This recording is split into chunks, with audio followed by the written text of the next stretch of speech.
What's up guys, Cinestalker here for another video. In this video right here, I'm going to show you a cool, interesting spot here in town, right up over this way in the hills of the Mission Hills here in San Diego. Really unusual place that I can't wait to share with you guys. It's very eerie in a way and it's interesting, I think. And also toward the end of this video, I have a few movie reviews I want to talk to you about, including a really awesome 80s classic. So look out for that toward the end of this video. But first, this is the main part of the video at hand. You know, I always like checking out interesting spots around town here in San Diego and other places, like a lot of weird little hidden things I like to check out. A really cool place here in town that is very interesting, and I'll tell you more about it as we go to it. Okay, so here we are above the Mission Hills here in San Diego. You can see you got this nice park right up over here. I'm gonna walk up this way, go, right up that way. You can see people, they're just chilling out, lounging, and all that kind of deal. And I think over there's a school and like a birthday party type thing. I saw a woman like carrying like a birthday cake over that way. And everyone's just kind of hanging out. You get someone over there just kind of chilling and whatnot. And you get these guys just kind of hanging out, taking a little break from work. This place right here is called Vinegar Park. People don't know that this park right up here and where I'm walking on is literally thousands of bodies buried right beneath this. See, people running on it right now don't know that this used to be one of the very first cemeteries here in San Diego, called Cavalry Cemetery, Catholic cemetery, and it was here for like way back in the 1860s it started, and that kind of thing. And then later on, and before I get to that, but actually a lot of prominent figures are still buried here in San Diego's history, including a couple of big family names way back early on, the Bandinis and the Couts. And the Couts came here after the Mexican-American War and helped map the areas of San Diego, including from Mexico to San Diego early on in the late 1800s, including Old Town San Diego. And a real prominent figure, he is buried here somewhere in these grounds, and it's just amazing. I think that someone prominent like that and all other figures are here buried, and now it's a community park where families hang out at and chill, but they don't know they're actually playing on top of a cemetery. And it's I'm gonna go over here because there's supposed to be like some tombstones and plaques still from that time here. Only ones that are left. Everything else was in the 70s. This place was just like, I guess, from like the 20s up to the 70s, just kind of just like an abandoned kind of park, kind of like neglected, and this old tombstone. So I guess they just took out the tombstones and friggin' just tossed them away and made a park here and that kind of thing. It wasn't until the 80s that they actually took a few of those headstones and put them somewhere, I don't know, I think over here somewhere. I'm gonna try to find them, and a little plaque. But it's not really prominent because they really don't want no one to really know that this is a cemetery rumored to have 4,000 bodies right here. So thousands of bodies are still here, and while these people play on it, while everyone plays on it, no one really knows that they're playing on tops of a bunch of souls from the past. So very interesting, I think. Very fascinating, very strange, and I love that kind of stuff. Coming up here to check out this old school workout little, I don't know what this is. Maybe do like pull-ups up here, whatever. But I see over here there's a bunch of tombstones. Look at that. We're next to the playground and right next to a school, and there's tons of bodies down here below. What a trip. See up there, there's some sort of a birthday party going on, and they're partying on top of graves pretty much, because there's tons of bodies up here. And here is the little area they put some of the tombstones at from when they pretty much just tossed them away. They moved them over here though, and it's like there's all that's left of the tombstones and little plaques and that kind of thing. And just put them on this, I think, in the early 80s as like a little remembrance of it. That's all that's left. But isn't that trippy? Look at this. There's all these tombstones right here. They just kind of moved over here. But they're all buried beneath this ground still. They're all just up here buried. And it's supposed to be rumored that it's supposed to be one of the haunted spots here in town in San Diego. There's just like all these rumors that like it's very haunted grounds if you're into that kind of thing. and whatnot.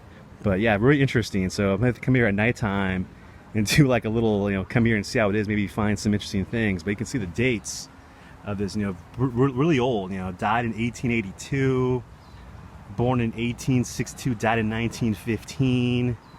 Pretty neat looking markers. Look at this one. Looks like a weird marble marker. Look at these dates right up here. It says these prominent figures are here, buried. And it's just interesting, I think, that they did this right up here. Really fascinating, I think. In the distance, there is some kid playing with a Pennywise red balloon. Maybe Pennywise was here and gave him the balloon. I don't know. Hopefully not. But this is kind of weird. There's kids playing here, families having a good time and whatnot, and it's just pretty much they're playing on a cemetery with lots of bodies buried over 140 years ago, right here in the ground. Get down to my reviews right now, and I'll be right back after that. Hope you guys enjoy my reviews right now. Some cool titles from Vinegar Syndrome and Arrow Video. So I'm gonna start off with the Vinegar Syndrome titles real quick. There's this one called The Passing. This one right here takes place as these two World War II veterans, these older guys living together in this this crumbling old folks home type thing. And they want to they're kind of fearful of death and what have you, and they get them trying to become young again and that kind of thing. But there's this procedure out there, an experimental procedure of them trying to become young again. So they have this weird experiment thing with them trying to do that, and that's what happens of them. This really messed up procedure of them trying to become young again. This interesting weird movie called The Passing. Load up with all kinds of features up over here. This one right here was an okay watch. Definitely a low budget release, but all right. But definitely different than their normal horror stuff is this one. But yeah, The Passing, pretty interesting. Like a micro budget indie flick is this. Next up here is a weird one called Night Owl, a vampire movie starring John Leguizamo. His earliest roles is this one up here. It's filmed in black and white, which takes place as this guy named Jake. He's this punk vampire who cruises the streets of Manhattan at nighttime, at dive bars looking for drugged out, drunk women, at clubs or nightclubs and bars and that kind of thing, and takes advantage of them and sucks their blood and all that kind of thing, does these crazy things to them. But what happens one night is this guy's sister becomes missing and becomes the focus point of what's going on with the brother of what happened to my sister, trying to hunt him down, that kind of deal, see what happened. But this one here was a pretty cool one, kind of a weird indie flick. So shot way back in the day, and it's a cool early 90s indie flick in New York, grimy New York. Interesting vampire tale is this one, Night Owl. That was pretty cool. This one called Taking Tiger Mountain, weird art house kind of arty movie starring Bill Paxton's very first on-screen role. This is shot originally in '73, but it didn't get released until 83 or 84, around that time. Actually, it started in '74, didn't get released until '83. Sorry about that. But black and white movie. It's interesting flick right here of World War, seems like the future, World War III, and it's a draft dodger and that kind of thing. And there's all these experiments going on. They wanted to use them for experiments of this weird experimental brainwashing program, all created by these radical feminists. And this strange, kind of sex-filled, fantasy flick is this. And it's kind of weird, arty, interesting take of filmmaking is this one right here. I thought it was pretty interesting, shot in black and white. But looks really good. But tripped out of the game. He's wearing a pig head. This one right here said very interesting. So all these flicks are pretty much weird indie art flicks. So they're kind of not for everyone, but they're okay. This one was an alright watch. Last one filmed in the late '60s, actually '69, was this one called Putney Swope. Interesting counterculture movie is this. Is pretty much story takes place as this guy changes the company called to Truth and Soul Incorporated. Does his own things. He's this branded as this outlandish, speaking guy. Becomes this president. This weird counterculture type flick is this. Has Robert Downey Sr. in this thing. Quick cameo by Mel Brooks is in this thing. Kind of a weird, interesting flick is this. Counterculture type movie is this. Indie flick. Putney Swope. Has filmed in black and white and color is this. First time ever on Blu-ray. A lot of good features in this thing up here in a 4K scan. Classic weird science on Blu-ray 4K restoration. This bad boy.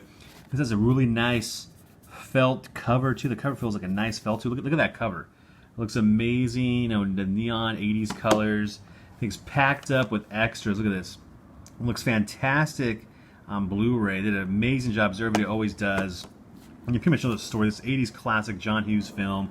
These two guys, these geeks in high school, they're like these nerds, nobody really likes them, they want to be popular, so they get a Barbie doll, do these experiments like a Monster of Frankenstein type stuff, and she becomes alive and grants them wishes, do whatever they want. This has early cameo with brother of Bill Paxton's in this thing.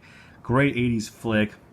Young Robert Downey Jr. in this thing. One of his first roles. He's like a little punk in this thing, But it's a classic, fun 80s flick is this. I'll show you guys inside right now. Looks really great. So get the original artwork if you want to get that and flip that around also. But I do love the new one. It looks really cool, so I'm going to keep the new one on. And of course, as everybody always does, always have a great little booklet in this thing. She was like a big model back in the day. And you get this cool, the colors and stuff like that. It's a classic movie up here, just fun, good 80s-ness. That's it for my reviews right there. If you want to get those movies at more, links down below, those two awesome companies. Check them out. They always have good stuff. They always put out, always on a consistent basis. Now back to the video at hand. Let's get back to it right now. I'm back now at the haunted park. But I hope you guys enjoyed the video reviews right there. Links down below if you want to get those titles at more. Weird Science, classic. What's rad too, as like I said, it's the extended version of it on that set too. So you get the regular version and the extended version of it. 4K restoration scan. Looks amazing. Gotta get that one. So classic. But yeah, I'm still here. Haven't seen no ghosts yet, but I definitely would like to come here at nighttime. That'd be a trippy, weird thing to do. Right up here, we have all the names of the people that are buried here. Check this out. It's supposed to be, it's like 1,800 names on this, but there's rumored to be at least 2,000 more bodies here, unaccounted for. So I'm pretty sure there is up to 4,000 bodies here. Why wouldn't there be? And you can see right here, dedicated to the memory of those interred within this park. And they're still here in the park. But on that note, hope you guys enjoyed this quick little video of some interesting things I like to talk about sometimes in my videos. So hope you guys enjoyed this little piece right here and my movie reviews. If you guys enjoyed this video, give it a thumbs up, leave a comment below. And if you're a subscriber, make sure to hit that notification ring button, because my videos come out just kind of randomly at times. So you want to miss them, just hit that button. Boom, it brings up when I have a new video up. So anyway, I'll catch you guys later next time, and hopefully none of these spirits follow me home. If they do, I'll let you know.